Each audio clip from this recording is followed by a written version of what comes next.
سلطان محمود سومنات پر فوجکشی کا ایک جامع اور طویل منصوبہ بنا رہا تھا کہ اسی دوران اسے خبر ملی کہ بھاٹیا کا نامزد حاکم پاشا سکھ پال مرتد ہو کر اپنے ماما راجہ انند پال سے جا ملا ہے اور اس نے کھلے عام ملتان کے کرامتی حاکم داؤد بن نصر کی حمایت شروع کر دی ہے۔ سکھ پال پشاور کی جنگ میں اسیر ہو کر غزنی پہنچا تھا اور پھر اس نے مسلمانوں کے اخلاق عالیہ اور رواداری سے متاثر ہو کر اسلام قبول کر لیا تھا۔ پھر جب سلطان محمود نے راجہ وجے راؤ کو شکست دی تو علاقائی سیاست کے تقاضوں کے مطابق ولی غزنی نے سکھ پال کو بھاٹیا کا حاکم نامزد کرتے ہوئے کہا تھا، بادشاہ تجھے اعزاز اس لیے دیا جا رہا ہے کہ تو ماضی میں حکمران خاندان کا ایک معزز فرد رہ چکا ہے۔ تیرے دائرہ اسلام میں داخل ہونے کے بعد ہم اہل ایمان کا فرض ہے کہ تیری دلجوئی کریں۔ شدت جذبات سے سرشار ہو کر پاشا گھٹنوں کے بل جھک گیا تھا اور اس نے ولی غزنی سے اپنی عقیدت کا اظہار کرنے کے لیے محمود کے ہاتھوں کو بوسہ دیتے ہوئے کہا تھا، میں آخری سانس تک اپنے سلطان کی اس کرم نوازی کا شکر گزار رہوں گا۔ بس پاشا بس، سلطان نے اپنے ہاتھ کو کھینچتے ہوئے کہا تھا، یہ ظاہرداری کی رسمیں چھوڑ دے کہ ہمیں ان سے کوئی خوشی نہیں ہوتی۔ پھر سلطان اپنے اس خدمتگار سے کیا چاہتے ہیں؟ جلال سلطانی کے اثر سے پاشا کی آواز لرز رہی تھی، تم ملت اسلامیہ کا وفادار رہنا اور اپنے سلطان کے اعتبار کا خون نہ کرنا۔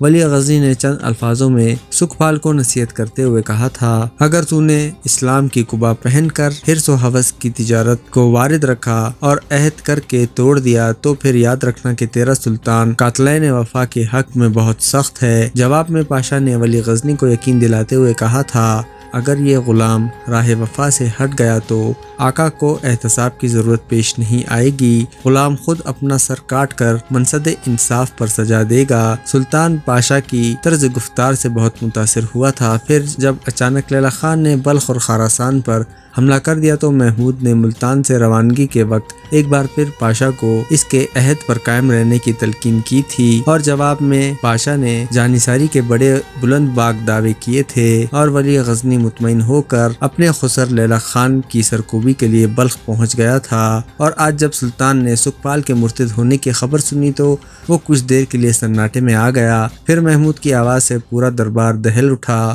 قافلہ وفا پر ایسا شب خون اور اعتبار کا ایسا لرزہ خیز قتل، نمک حرام بادشاہ، یہ تو نے کیا کیا؟ دنیا کے ساتھ اپنی آخرت بھی خراب کر لی۔ سکھ پال کے مرتد ہونے کی تفصیل یہ تھی کہ جب سلطان محمود اپنے سپہ سالار ارسلان جاذب کے ہمراہ بلخ اور خراسان کی مہم پر روانہ ہو گیا تو اس موقع سے فائدہ اٹھاتے ہوئے راجہ آنند پال نے بڑے بڑے پنڈتوں کو سکھ پال کے پاس بھیجا۔ ہندو دھرم کے ان گیانیوں نے اسے اس کی بت پرستی کا زمانہ یاد دلاتے ہوئے کہا، اے عظیم برہمنوں کے عظیم وارث، دیوتا آج بھی تیری واپسی کا انتظار کر رہے ہیں۔ سکھ پال کچھ دیر تک اپنے نئے عقیدے کا دفاع کرتا رہا، مگر جب اس کے ماں باپ اور دیگر رشتہ داروں سے اسے برہمنوں کے خون کا واسطہ دیا گیا، دھرم اور دھرتی پر کیے جانے والے محمود کے فرضی مظالم کا ذکر کیا گیا تو سکھ پال کی بت پرست فطرت اپنی اصل کی طرف لوٹ گئی اور اس نے دوبارہ بھاٹیا کے مندر میں داخل ہو کر اپنے باپ دادا کا مذہب اختیار کر لیا۔ اس کے بعد سلطان محمود کے مقرر کردہ مسلمان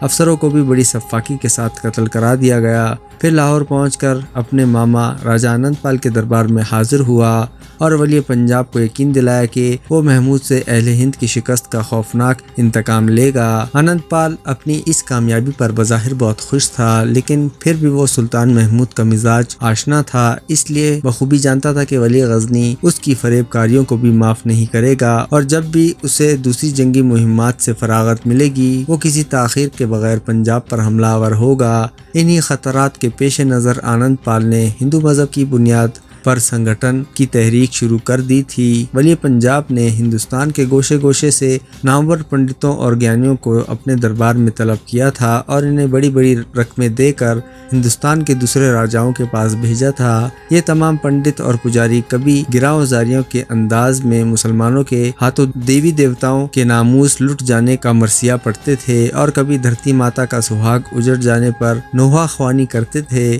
پنڈتوں کی انہی اثر انگیز تقریروں نے سکھ پال کو بھی مرتد ہو جانے پر مجبور کر دیا تھا اور اسی قسم کے جذباتی بھاشن سن کر ہندوستان کے تمام راجاؤں نے وقتی طور پر آپس کے اختلافات کو فراموش کر دیا تھا اور اپنی تمام تر طاقت کے ساتھ سلطان غزنی کے مقابل متحد ہو کر صف آرا ہو رہے تھے۔ کوہ بالا ناتھ پر واقع مدنہ شہر کے حاکم راجا اندر بھیم نے سب سے پہلے اپنے جانباز سپاہیوں کا ایک دستہ لاہور روانہ کیا۔ راجا بھیم آنند پال کا خراج گزار تھا۔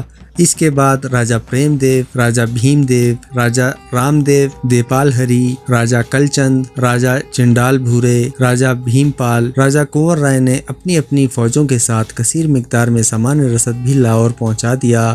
اس کے علاوہ اجن، گولیار، اجمیر، دہلی اور کشمیر کے راجاؤں نے بھی آنند پال کی بھرپور مدد کی۔ منتخب سپاہیوں کے لشکر بھی دیے گئے اور سامان جنگ کی خریداری کے لیے کثیر مقدار میں سونا چاندی بھی۔ العرض پورا ہندوستان اپنے تمام تر وسائل کے ساتھ سلطان محمود کے خلاف آمادہ جنگ ہو گیا تھا اور اس وسیع العریض ملک کی ایک ایک گلی ان کے پرشور نعروں سے گونج رہی تھی۔ اے بھارت ورش کے غیرت مند باسیوں، خواب غفلت سے بیدار ہو جاؤ اور اپنے گھروں سے نکل کر دیکھو کہ تمہارا سب سے بڑا دشمن کہاں تک آن پہنچا ہے۔ اس کے گھوڑوں کے سیم تمہارے عبادت خانوں کو پامال کرنے کے لیے بے چین ہیں اور اس کے خونی نیزے تمہارے دیوتاؤں کے سر کی طرف لپک رہے ہیں اور تمہاری دھرتی ماتا کی مانگ اجڑ جانے والی ہے اور تمہاری ناریوں کو نرتکی بنا کر دربار غزنی میں نچانے کی تیاری کی جا رہی ہے اور تمہارے مرد قتل کیے جانے والے ہیں اور تمہارے بوڑھوں کو بھکاری بنایا جانے والا ہے اور تمہارے آزاد بچوں کو غلامی کی زنجیریں پہنا دی جانے والی ہیں۔ اس سے پہلے کہ وہ لٹیرا تمہارے سرسبز و شاداب ملک کو شمشان بنا دے اور تمہارے خوبصورت مکانوں کو اناتھ آشرموں میں تبدیل کر دے، تم خود ہی آگے بڑھ کر اس کا سر کاٹ دو اور پھر اس کٹے ہوئے سر کو درگا کی بھیڑ چڑھا دو کہ اب یہی تمہارا دھرم ہے۔ بڑی زہریلی اور نفرت انگیز تقریریں تھی۔ پنڈتوں کے آتشی لہجے نے پورے ہندوستان میں آگ لگا دی تھی، یہاں تک کہ لمبے گھونگھٹوں میں سمٹی رہنے والی عورتیں بھی گھروں سے باہر نکل آئی تھیں اور اپنے شوہروں، بیٹوں اور بھائیوں کو محمود کے خلاف جنگ کی ترغیب دلانے لگیں۔ پراچین شور ویروں کی طرح رن بھونی کی طرف جاؤ اور اس لٹیرے کا سر کاٹ دو یا اپنے پران تیاگ دو کہ اب تمہاری مکتی کا یہی ایک راستہ باقی رہ گیا ہے۔ یاد رکھو کہ اگر تم ناکام لوٹے تو تمہیں گھروں کے دروازے کھلے ملیں گے مگر ہم میں سے کوئی موجود نہیں ہوگا۔ ہندو عورتیں مختلف طریقوں سے اپنے مردوں کی غیرت کو ابھارتی رہیں، پھر اپنے تمام طلائی زیور اتار کر ان مردوں کو دے دیے جو شریک جنگ ہونا چاہتے تھے۔ دشمنوں سے مارکہ آرائی کے وقت ہندو عورتوں کا آگ میں جل جانا تو قدیم ہندوستان کا ایک پرانا دستور تھا، مگر غیر مردوں کے لیے اپنے سارے قیمتی اثاثے فروخت کر دینے کی مثال پہلی بار قائم ہو رہی تھی۔ سلطان محمود سے پہلے نہ ہندو آپس میں اس طرح متحد ہوئے تھے اور نہ انہوں نے سریعام ایسی جانثاری کا مظاہرہ پیش کیا تھا۔ اپنے جذبوں کے اظہار میں غریب ہندو عورتیں بھی مالدار خواتین کے دوش بدوش چل رہی تھیں۔ افلاس اور ناداری کے باوجود ان کا ایک ہی نعرہ تھا کہ ہم کھیتوں میں کھلیانوں میں مزدوری کریں گے، سود کاٹیں گے، فاقے کریں گے، مگر اپنے دیوتاؤں کے دشمن سے جنگ جاری رکھیں گے۔ مختصر یہ کہ ہندوستان کی پوری تاریخ میں جنگ کی اس قدر جذباتی فضا اس سے پہلے کبھی پیدا نہیں ہوئی تھی۔ جنگ کی یہ خفیہ تیاریاں تقریباً 1 سال سے جاری تھیں، مگر سلطان محمود کو راجا آنند پال کے اس خوفناک منصوبے کی خبر اس وقت ملی جب بھاٹیا کا حاکم سکھ پال مرتد ہو کر اپنے ماما سے جا ملا۔ سکھ پال کا یہ اقدام ولی غزنی کے لیے انتہائی اشتعال انگیزی کا سبب تھا، اس لیے سلطان محمود فوری طور پر بھاٹیا جانا چاہتا تھا تاکہ وہ اس فتنے کو ابتدا ہی میں کچل ڈالے، مگر جب سیاسی مشیروں اور مخبروں نے بگڑی ہوئی صورتحال کے پیش نظر ممکنہ خطرات اور خدشات کا اظہار کیا تو محمود نے اپنا ارادہ ملتوی کر دیا اور خاموشی سے مناسب وقت کا انتظار کرنے لگا۔ اس کے ساتھ ہی غزنی کے جاسوسوں کو حکم دے دیا گیا کہ وہ اپنی سرگرمیاں تیز کر دیں اور آنند پال کی ایک ایک حرکت پر نظر رکھنے کی کوشش کریں۔ پھر ایک دن اچانک غزنی کے جاسوسوں نے سلطان کو خبر دی کہ راجا آنند پال ایک لشکر کثیر لے کر پشاور کی طرف بڑھ رہا ہے، اس بدبخت اور نامراد آنند پال کو میدان جنگ کی طرف آنے دو۔ ولی غزنی نے بے نیازانہ لہجے میں کہا، ہمارے دفتر میں اس کی بدعہدیوں کے بہت سے حسابات جمع ہو گئے ہیں، اس بار ہم اس کے ذمہ کوئی قرض باقی نہیں رہنے دیں گے۔ سلطان محمود نے اپنے جاسوسوں کی اطلاعات کو کوئی خاص اہمیت نہیں دی تھی۔ سلطان عالی قدر کو راجہ آنند پال کی جنگی تیاریوں کا اندازہ نہیں۔ غزنی کے جاسوسوں نے جھکے ہوئے سروں کے ساتھ کہا، امیر سبکتگین مرحوم کے زمانے میں بھی ہندوستان کے تمام راجہ مل کر غزنی کے خلاف قسمت آزمائی کر چکے ہیں۔ سلطان محمود کی بے نیازی کا وہی عالم تھا۔ سابقہ اور موجودہ صورتحال میں بڑا فرق ہے۔ سلطان ذی چشم جاسوسوں نے حالات کی سنگینی کو ظاہر کرنے کے لیے پرجوش لہجے میں کہا، اب کی بار مسلمانوں سے مقابلہ کرنے کے لیے ہندوؤں نے بڑی خوفناک تیاریاں کی ہیں اور بڑی عجیب قسمیں کھائی ہیں۔ ہم اموار مملکت میں دخل انداز ہونے کی گستاخی کا تصور بھی نہیں کر سکتے، مگر نمک خواران سلطنت کی حیثیت سے یہ التجا ضرور کر سکتے ہیں کہ سلطان ذی شان اس مارکے کو سہل نہ سمجھیں۔ ہمیں اس کا خوف نہیں کہ اظہار حقیقت کے بعد ہماری زبانیں کاٹ دی جائیں گی، مگر یہ سچ ہے کہ سلطان معظم آج تک اتنے مشکل محاذ سے نہیں گزرے ہوں گے۔ خدا را اپنے جانثاروں کی بات کا اعتبار کیجیے کہ شکست خوردہ آنند پال ملک و مذہب کی آبرو کے واسطے پورے ہندوستان کو آپ کے مقابل لے آیا ہے۔ ولی غزنی کو جاسوسوں کی گفتگو پر چونک جانا پڑا کہ انہوں نے آج تک سلطان سے اس لہجے میں بات نہیں کی تھی۔ مجھے نہ تمہارے جذباتوں پر شک ہے اور نہ میں تمہاری آنکھوں اور دماغوں پر شبہ کرتا ہوں۔ تم میرے حرف اعتبار ہو، اس لیے تمہاری زبانوں نے جو کچھ کہا سچ کہا۔ واقعتاً میں خود ہی راجہ آنند پال کی ریشہ دوانیوں سے بے خبر تھا۔ اس کے بعد سلطان محمود نے بہت کم وقت میں اپنی فوجی تیاریاں مکمل کی اور نظام شاہ کی دعاؤں کے سائے میں پشاور کی طرف بڑھا۔ اگر سلطان پشاور کی طرف پیش قدمی کرنے میں مزید تاخیر کرتا تو یقیناً لمغان اور مفتوحہ علاقہ اس کے ہاتھوں سے نکل جاتا۔ پھر جب ولی غزنی پشاور پہنچا تو اس نے خود اپنی آنکھوں سے جاسوسوں کی فراہم کردہ اطلاعات کا مشاہدہ کیا۔ ہر طرف آنند پال کے سپاہیوں کے سر ہی سر تھے اور ہر سمت سب رفتار گھوڑے ہی گھوڑے تھے۔ کوہ پیکر ہاتھیوں کی بھی طویل قطاریں تھیں۔ محمود نے اپنے سپہ سالاروں عبداللہ تائی اور ارسلان جاذب کے سامنے کسی جھجک کے بغیر اعتراف کر لیا تھا کہ آج تک کوئی غنیم اتنے مادی وسائل کے ساتھ اس کے مقابل نہیں آیا۔ پھر محمود نے اپنے لشکر پر ایک نگاہ کی۔ راجہ آنند پال کے سامنے غزنی کی افرادی قوت کی کوئی حیثیت نہیں تھی۔ کہاں لاکھوں سپاہیوں کا موج مارتا ہوا سمندر اور کہاں بمشکل 15-20 ہزار جانبازوں کا خاموشی سے بہتا ہوا ایک مختصر دریا۔ سلطان محمود نے اپنے لشکر کو پڑاؤ کا حکم دیا اور خود محاذ جنگ کے تمام زاویوں کا جائزہ لینے لگا۔ عبداللہ تائی، ارسلان جاذب، سردار امین الدین اور دوسرے سالاران لشکر سے طویل مشوروں کے بعد ولی غزنی نے طے کیا کہ اس کی فوجیں حملہ آور ہونے میں سبقت نہیں کریں گی اور راجہ آنند پال کے اقدامات کی روشنی میں جنگی حکمت عملی ترتیب دی جائے گی۔ اس کے ساتھ ہی سلطان نے اپنے سپاہیوں کو حکم دیا کہ وہ لشکری خیموں کے گرد گہری اور چوڑی خندقیں کھود ڈالیں تاکہ دشمن آسانی سے ان پر حملہ آور نہ ہو سکے۔ دونوں لشکر 40 دن تک ایک دوسرے کے مقابل خیمہ زن رہے۔ اس طویل عرصے میں کسی فریق کی طرف سے بھی جنگی کارروائی کا آغاز نہیں ہوا۔ محمود کی خاموشی کا سبب یہ تھا کہ وہ اپنی جانب سے لڑائی میں پہل کر کے کوئی خطرہ مول نہیں لینا چاہتا تھا۔ دوسری طرف راجہ آنند پال کو یہ اطمینان تھا کہ محمود کا لشکر تعداد کے اعتبار سے بہت قلیل ہے۔ برہمن حکمران کے خیال میں اس کا شکار پوری طرح نرغے میں آ چکا ہے اور وہ جب چاہتا اپنے شکار کو آسانی کے ساتھ ختم کر سکتا تھا، مگر گزشتہ تجربات کی بنیاد پر وہ سلطان غزنی سے کسی قدر خائف بھی تھا، اس لیے مزید فوجی کمک کا انتظار کر رہا تھا تاکہ محمود کے بچ نکلنے کی کوئی امکانی صورت باقی نہ رہے۔ اس دوران کم و بیش روزانہ ہی دوسرے ہندو راجاؤں کے تازہ دم لشکر دور دراز علاقوں سے آ کر آنند پال کی فوجی طاقت میں اضافہ کرتے رہے۔ پھر 40 روز گزر جانے کے بعد محمود کو اپنی غلطی کا احساس ہوا اور اس نے ایک مخصوص نشست میں غزنی کے امیران لشکر کو مخاطب کرتے ہوئے کہا، کاش میں آنند پال پر حملے میں عجلت سے کام لیتا۔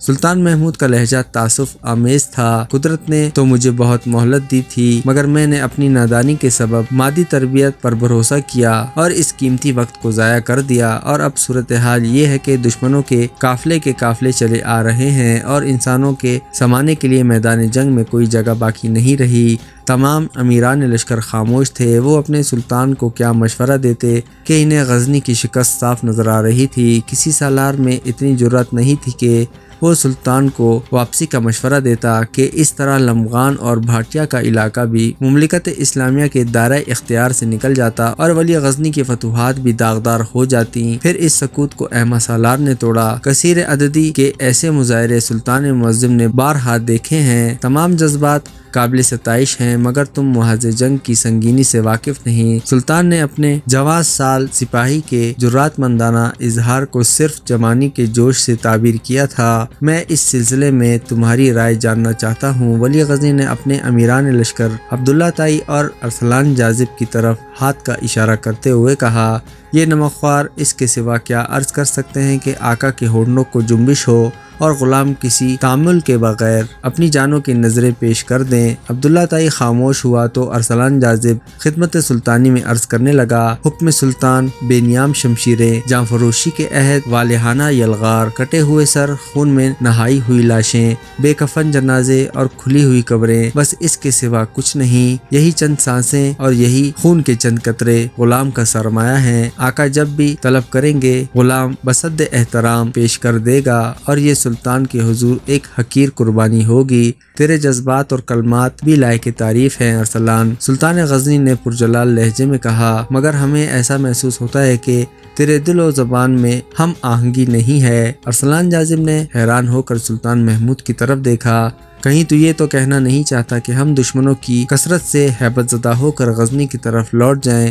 اور پھر اہل ہند اپنی فتح کے نعرے بجائے اور چیخ چیخ کر کہے کہ وہ جا رہا ہے ناکام و نامراد اور شکست خوردہ محمود۔ سلطان کے لہجے میں بڑی تپش تھی۔ معاذ اللہ، معاذ اللہ۔ سالار غزنی کی آواز سے شدید اضطراب جھلک رہا تھا۔ اگر ارسلان سلطان عالی کی واپسی کا تصور بھی کرے تو اس کا دماغ بجھ کر رہ جائے، اور اگر اس مشورے کے لیے اس کے ہونٹ کانپیں تو زبان گل ہو کر رہ جائے، اور اگر اس شکست کے بعد وہ زندہ رہنے کی خواہش کرے تو حیات اور موت کا مالک اس پر مرگ ناگہانی نازل کر دے۔ یہ کہتے کہتے ارسلان جاذب کی آنکھیں بھیگ چلی تھیں۔ اپنے سالار کا جذبہ صادق دیکھ کر سلطان محمود مسکرانے لگا، تجھے یہ عظیم کامیابی مبارک ہو ارسلان کہ تو اس آزمائش پر پورا اترا۔ ولی غزنی کے لہجے سے بے پناہ جوش و مسرت کا اظہار ہو رہا تھا، مگر تو اس مجلس مشاورت کے درمیان خاموش کیوں بیٹھا رہا؟ تو نے ہمیں کوئی مشورہ کیوں نہیں دیا؟ کوئی ذمہ داری اور باہوش سپاہی اپنے سردار کو مشورہ دینے کا اہل نہیں ہوتا، بس یہی میری مجبوری تھی۔ سلطان ذی چشم ارسلان جاذب نے رک رک کر کہا، میں صرف اپنے آقا کا جانثار ہوں، اموار جنگ کا ماہر نہیں۔ یہی سوچ کر خاموش رہا کہ کہیں میری لغزش زبان لشکر اسلامی کو کسی خطرے سے دوچار نہ کر دے۔ بے شک تو سچا ہے ارسلان، تیرے الفاظوں میں کوئی کھوٹ نہیں۔ ولی غزنی کے چہرے پر طمانت اور سکون کی گہری چھلک نمایاں تھی۔ جب تیرا ہر وقت بیدار رہنے والا ذہن اس سنگین مسئلے کا حل سوچنے سے عاجز ہے تو پھر غور سے سن لے کہ تیرا سلطان بت پرستوں کی سرزمین کی طرف اپنی پشت نہیں کرے گا، اور ایسی ستائشی حالت میں غزنی واپس نہیں جائے گا کہ اس کی زندگی ایک تہمت اور الزام بن کر رہ جائے۔ یہ کہتے کہتے سلطان محمود کے چہرے پر آتش جلال پوری شدت کے ساتھ بھڑک اٹھی تھی۔ اور یہ بھی سن لے کہ تیرے سلطان نے پشاور کے کسی جنگل میں اپنی قبر کے لیے جگہ کا انتخاب کر لیا ہے، اس لیے تم سب بھی اپنے اپنے مدفن کے لیے پسندیدہ مقامات منتخب کر لو اور اپنے اپنے دماغوں سے غزنی کے مکانوں کے نقشے مٹا ڈالو اور دلوں سے ماضی کی ایک ایک یاد کھرچ ڈالو کہ اب گزرے ہوئے زمانے سے تمہارا کوئی رشتہ نہیں ہے، تم صرف حال کے امین ہو، اور حال یہ ہے کہ موت اپنی پوری تابکاریوں کے ساتھ تمہارے سروں پر منڈلا رہی ہے۔ اگر تمہاری روحیں اپنے رب سے کیے جانے والے عہد کو فراموش نہیں کر بیٹھیں تو پھر خوش دلی کے ساتھ اس موت کو قبول کر لو کہ موت ہی انسانی زندگی کی آخری منزل ہے، وہ موت جس سے فرار ممکن نہیں۔ موت آرام دہ بستروں پر ایڑیاں رگڑ رگڑ کر بھی آتی ہے اور میدان جنگ میں لہو لہان ہو کر بھی۔ اب یہ تمہارے ذاتی فیصلے پر منحصر ہے کہ تم کمزور اور ناقحت و افسردگی کی موت قبول کرتے ہو یا سرخ روحی کی جلتی ہوئی خون فشاں موت۔ اگر تم ذہین اور ہوشمند تاجر ہو تو مجھے یقین ہے کہ خسارے کی موت کا سودا نہیں کرو گے، اور اگر تم اپنے امیر کے فرما بردار تیار ہو تو اس کا آخری حکم مانتے ہو، اس موت کو قبول کر لو جو تم پر غریب الوطنی کی حالت میں نازل ہونے والی ہے۔ اس کے بعد کوئی دوسری موت نہیں، منزل مراد ہے اور حیات ابدی ہے، بس اس کے سوا کچھ نہیں۔ یہ کہہ کر محمود اپنے خیمے میں چلا گیا اور رات بھر اللہ کے حضور گراں گزاریاں کرتا رہا۔ ہم گمراہ تھے، تو نے ہمیں ہدایت عظیم سے نوازا، ہم مفلس اور نادار تھے، تو نے ہمیں ایمان کی دولت دے دی، ہم خانہ بدوش تھے، تو نے ہمیں عافیت کا سائبان بخشا، ہم شدید ناتوانی کی حالت میں اہل کفر کے مظالم کے ہدف تھے، تو نے ہمارے کمزور بازوؤں کو طاقت دی اور باطن کے سامنے سفرا ہونے کے قابل بنایا۔ اے بے پناہ اور بے شمار دینے والے، ہمیں روشنی دے کے ہم گردش وقت کے اندھیروں میں بے یار و مددگار بھٹک رہے ہیں، اور اپنے نام لیواؤں کو ایک لمحے کے لیے بھی اپنے سایہ کرم سے جدا نہ کر کہ تیرے حصار کرم سے نکل کر ہلاکت اور بربادی کے سوا کچھ نہیں۔ پھر صبح ہوتے ہی سلطان محمود نے اپنے 1000 تیر اندازوں کو حکم دیا کہ وہ بہت تیزی سے پیش قدمی کرتے ہوئے آنند پال کے لشکر کے قریب پہنچ جائیں۔ اس کے بعد اس طرح آہستہ آہستہ پیچھے ہٹیں کہ دشمن کو اپنی فتح کا یقین آ جائے، یہاں تک کہ ہندو حملہ آوروں کو اپنی خندقوں کے قریب لے آئیں۔ اس جنگی حکمت عملی سے محمود کا مقصد یہ تھا کہ وہ ایک مخصوص محاذ پر دشمن کا مقابلہ کر سکے۔ اگر ولی غزنی کھلے میدان میں راجہ آنند پال سے نبرد آزما ہوتا تو چاروں طرف سے محصور ہو جانے کا خطرہ لاحق تھا، ایک تو مختصر فوج، دوسرے دشمن کا طویل و عریض حصار۔ اس طرح لشکر اسلام کی شکست یقینی ہو جاتی اور غزنی کے سپاہیوں کو اپنی جانیں بچانے کے لیے کوئی بھی راستہ میسر نہیں آتا۔ پہلے دن تو راجہ آنند پال سلطان محمود کی اس جنگی حکمت عملی کو سمجھنے سے قاصر رہا، نتیجتاً اسے جنگ کی ابتدائی مرحلے میں بھاری جانی نقصان اٹھانا پڑا، مگر دوسرے روز وہ سلطان محمود کی چال کو سمجھ گیا۔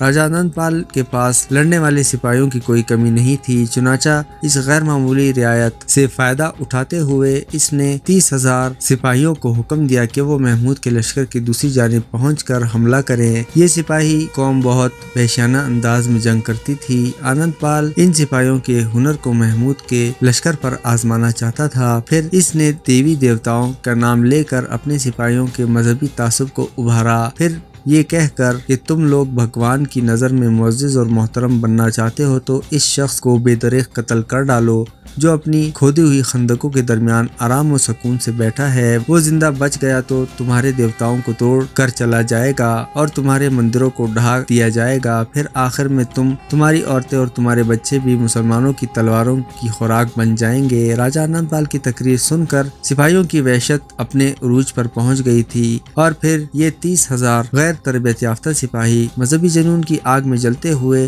ننگے سر اور ننگے پاؤں دونوں طرف سے خندق پار کر کے مسلمانوں کے لشکر میں داخل ہو گئے، اور اس طرح مجاہدین اسلام پر ٹوٹ پڑے کہ جیسے کوئی شکاری کسی درندے کو ہلاک کرنے کی کوشش کرتا ہے۔ سلطان محمود کے وہم و گمان میں بھی نہ تھا کہ اس پر اچانک یہ نئی افتاد آن پڑے گی۔ ولی غزنی کے تیر اندازوں نے سپاہیوں پر تیروں کی بارش کر دی، مگر وہ کسے مارتے کہ تنہا یہ قوم اپنی تعداد میں محمود کی کل فوج سے بھی زیادہ تھی۔ سپاہیوں کی یہ للکار اس قدر شدید تھی کہ آن کی آن میں تقریباً 5,000 مسلمان شہید کر دیے گئے۔ یہ بڑا جان گدیزہ لمحہ تھا، مجبوراً ولی غزنی کو اپنے مخصوص دستے کے ساتھ شریک جنگ ہونا پڑا، اور پھر بڑی مشکل سے شام تک ان سپاہیوں سے نجات حاصل کی۔ اگرچہ سلطان محمود کے جانثاروں نے سپاہیوں کو فرار ہونے پر مجبور کر دیا تھا، لیکن جنگی نقطہ نظر سے وہ اپنا کام انجام دے چکے تھے۔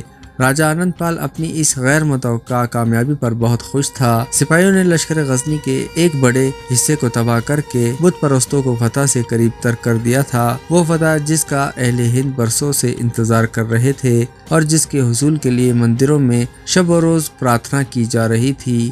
وہ رات ولی غزنی کے لیے بڑی گراں تھی۔ سلطان محمود ایک لمحے کے لیے بھی نہ سو سکا۔ ساری رات اس کی نظروں کے سامنے اپنے مقتول سپاہیوں کے چہرے ابھر کر ڈوب رہے تھے۔ کبھی کسی جان بل سپاہی کی صدا ابھرنے لگتی، سلطان معظم الوداع، غلام نے اپنا عہد پورا کر دیا۔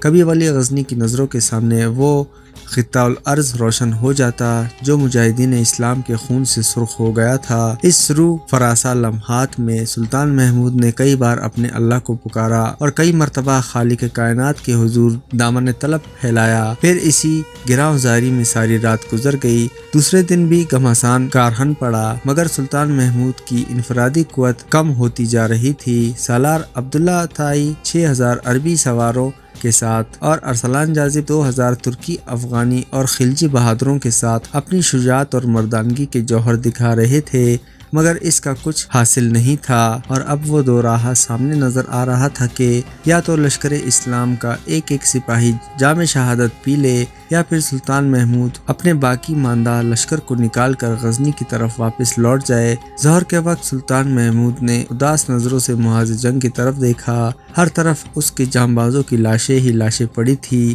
اور راجہ آنند پال کا لشکر برسات کے سیلابی پانی کی طرح امڑا چلا آ رہا تھا۔ ولی پنجاب اپنی فتح کو قریب تر پا کر جوش جذبات میں پاگل سا ہو گیا تھا۔ پھر اسی وحشت نے اسے مجبور کر دیا کہ وہ ہندو سپاہیوں کا دل بڑھانے کے لیے اپنے ہاتھی کو لے کر اگلی صفوں تک آن پہنچا۔ آنند پال حزانی انداز میں چیخ چیخ کر کہہ رہا تھا، دیوتا تم سے راضی ہو چکے ہیں اور مسلمانوں پر اپنا عذاب نازل کر رہے ہیں۔ بے خطر آگے بڑھو اور غزنی کے لٹیروں سے اپنے دیوتاؤں کی توہین کا انتقام لے لو۔ آنند پال کی نفرت انگیز تقریریں سن کر ہندو سپاہی بھی جنونی کیفیت سے دوچار ہو گئے تھے۔ پھر ان کے وحشیانہ نعروں سے پورا میدان جنگ گونج رہا تھا، ہم نے مسلمانوں کے خدا کو شکست دے دی، اس دنیا میں درگا اور کالی کے سوا کوئی طاقت نہیں، جے درگا جے کالی۔ جب ہندو سپاہیوں کے پرشور نعروں کی گونج ختم ہوئی تو راجہ آنند پال نے ایک عجیب اعلان کرتے ہوئے کہا، اے دھرتی ماتا کے رکشکو، غور سے سنو، تم میں سے جو شخص محمود کا سر کاٹ کر میرے سامنے پیش کرے گا میں اسے 500 دیہاتوں کی جاگیر کے ساتھ اپنی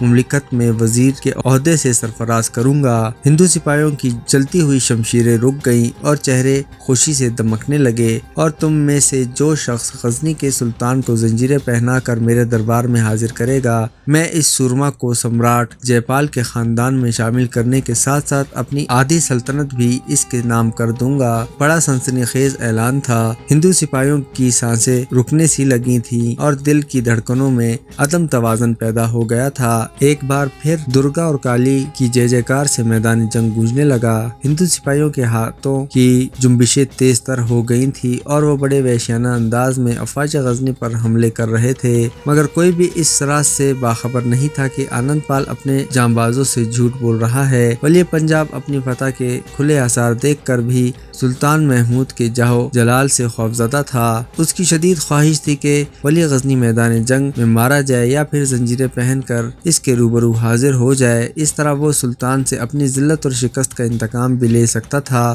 اور اسے مستقبل کے تمام خطرات سے نجات بھی حاصل ہو سکتی تھی۔ یہی سوچ کر آنند پال نے محمود کے قتل پر انعامات رکھ دیے تھے مگر ولی غزنی کی گرفتاری پر شریک سلطنت کرنے کی لالچ، فریب اور عیاری کے سوا کچھ نہ تھی۔ پھر بھی اس اعلان کا یہ اثر ہوا کہ آنند پال کے جھوٹے وعدوں نے سپاہیوں کے حوصلے بڑھا دیے تھے اور ان کے حملوں نے پہلے سے زیادہ شدت اختیار کر لی تھی۔ جب سالار عبداللہ تائی اور ارسلان جاذب کو غزنی کے سپاہیوں نے آنند پال کے اس اعلان سے باخبر کیا تو دونوں امیران لشکر نے ایک ہی بات کہی، تم اپنے کانوں کو بند کر لو اور آنکھیں کھلی رکھو، کون سرخرو ہوگا اور کون لعنت زدہ قرار پائے گا اس کا علم اللہ کے سوا کسی کو نہیں، ہمیں صرف عمل کا حکم دیا گیا ہے، نتائج پر ہمارا کوئی اختیار نہیں، آگے بڑھو اور آنند پال کے خزائن بکنے والی زبان کاٹ کر اس کے دہن سے جدا کر دو، وہ نامراد تمہارے سلطان کے سر کی قیمت کیا مقرر کرے گا، انشاءاللہ عن قریب ہم اس کے تاج و تخت کی بولی لگائیں گے۔ عبداللہ تائی اور ارسلان جاذب ولولہ انگیز باتوں سے اپنے سپاہیوں کی ہمت بڑھا رہے تھے مگر ان کی آنکھیں دیکھ رہی تھی کہ لشکر غزنی